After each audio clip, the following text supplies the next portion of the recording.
نحمده ونصلي على رسوله الكريم أما بعد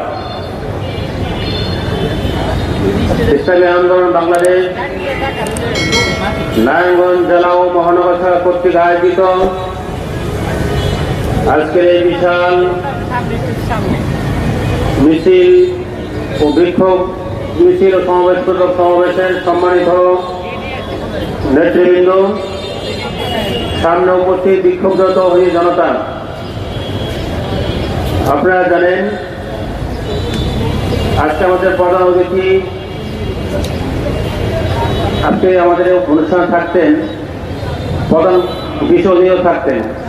আমাদের আজকে কেন্দ্র একজন নেতা, ঢাকা বিভাগের ইসলামী আন্দোলন বাংলাদেশের সাংগঠনিক সম্পাদক অধ্যাপক সৈয়দ বেলাল হোসেন রহমতুল্লাহ আলাইহি আজকে বাথরুমে ইন্তেকাল করেছেন। তার ছাত্র জীবন থেকে অধ্যবত তার জীবনটাই করেছে এই সংগঠনের পিছনে।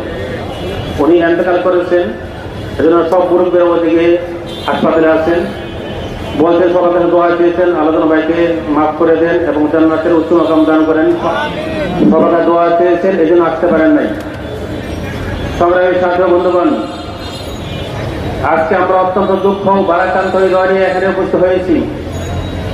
আমরা জানি মধ্যপ্রাচ্য রাষ্ট্র, ওই অবৈধ রাষ্ট্র ইসরায়েল কর্তৃক দীর্ঘ 8 মাস যাবৎ ছোট্ট একটি ভূখণ্ড ওই গাজা 8 মাস ব্যাপী তাদেরকে বোমা হামলা করে, গুলি করে, এদেরকে স্টিম চালিয়ে হত্যা করা হচ্ছে।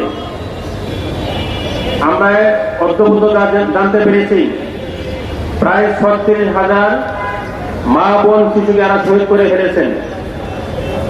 আজকে আমরা প্রশ্ন রাখতে চাই বিশ্ব বিবেকদের কাছে, আচ্ছা কোথায় বিশ্ব বিবেক? আজকে কি তাদের অপরাধ তাই নাকি এরা মুসলমান?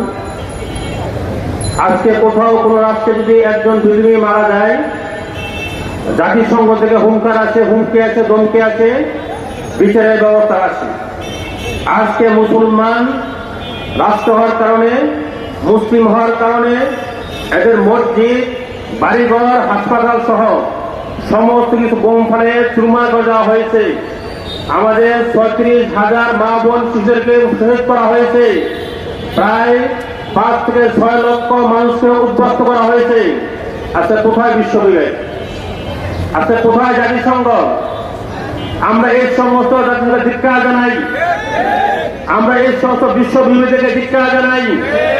আজকে আমরা রাজনৈতিক স্পষ্ট বলতে চাই, যদি বিশ্ব বিবেক, যদি বিশ্ব মানবতা, আজ যদি মুসলমানদেরকে যে হত্যা করা হচ্ছে, ফিলিস্তিনের মুসলমান ভাই বোনদেরকে যে হত্যা করা হচ্ছে, যদি এই হত্যাকাণ্ড বন্ধ করা না হয়, যদি এই নির্যাতন চলতে থাকে, তাহলে বাংলাদেশ থেকে সরকারকে আহ্বান জানাবো, আপনারা যেহেতু ফিলিস্তিনের পক্ষে অবস্থান করছেন, এমনকি দেখেছি আমরা জাতিসংঘ ফিলিস্তিনের পক্ষে ভোট দিয়েছেন, তাহলে আমরা আপনার পক্ষে স্পষ্ট ঘোষণা চাই যে শুধু আমরা এদেরকে খাদ্য সহায়তা করা চলবে না, বাংলাদেশ থেকে সেনাবাহিনী পাঠানোর ব্যবস্থা করেন। যদি সেনাবাহিনীর সংকট হয়, প্রয়োজন বলে আমভাবে ঘোষণা করেন কে যাবে ফিলিস্তিনে মুসলমান পক্ষে যুদ্ধ করতে, আমরা হাজার হাজার মুসলমান তাদের পক্ষে যুদ্ধ করে যাব ইনশাআল্লাহ। সংগ্রামী সাথী বন্ধুগণ, আমরা আজকে এখানে কথা বলতে আমাদের খুব ব্যথা হচ্ছে। দৈনিক প্রায় 100 থেকে 150 মুসলমান বাহিনীকে শহীদ করা হচ্ছে। মুসলমানদের সমস্ত আশ্রয়স্থল ব্যাংকে চুমড়া করে দেওয়া হচ্ছে। মুসলমানদের যে তাবু ছিল, আশ্রয় তাবু অন্তরাবু আমরা সব চুমড়া করে দেওয়া হচ্ছে। আচ্ছা বিশ্ব বিবেক টাকা থেকে দেখতেছেন, আমেরিকা মোনাফেক রাষ্ট্র বলতেছেন আমরা এখনো মানবাধিকার লঙ্ঘন হয় এমন কোন প্রমাণ দেখি না।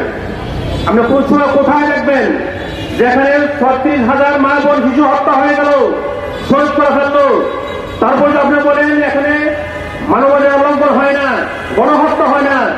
কোথায় কোনভাবে কিভাবে হত্যা করলে গণহত্যা হবে? আমরা আজকে বলতে চাই বাংলাদেশ সরকারকে, যেহেতু আপনি ফিলিস্তিনের পক্ষে আছেন, রাষ্ট্রীয়ভাবে সংসদের নিন্দা জানিয়ে বাংলাদেশ যেন কোন ইসরায়েল পণ্য আসতে না পারে রাষ্ট্রীয় ব্যবস্থা করা আমরা জানাচ্ছি। পাশাপাশি নারায়ণগঞ্জ ভাইদেরকে বলবো নারায়ণগঞ্জের আবহাওয়াকে বলবো, নারায়ণগঞ্জ প্রশাসন থেকে শুরু করে সাংবাদিক থেকে শুরু করে সমস্ত ধর্মবর্ণ সমস্ত লোকদেরকে আহ্বান জানাবো, আমরা যেহেতু সশরীরে যুদ্ধ করার জন্য আমরা শক্তি নাই, এজন্য আমরা পূর্ণ বর্জন করে এই পূর্ণ বর্জনের যেতে আমরা শরীর হবো ইনশাআল্লাহ।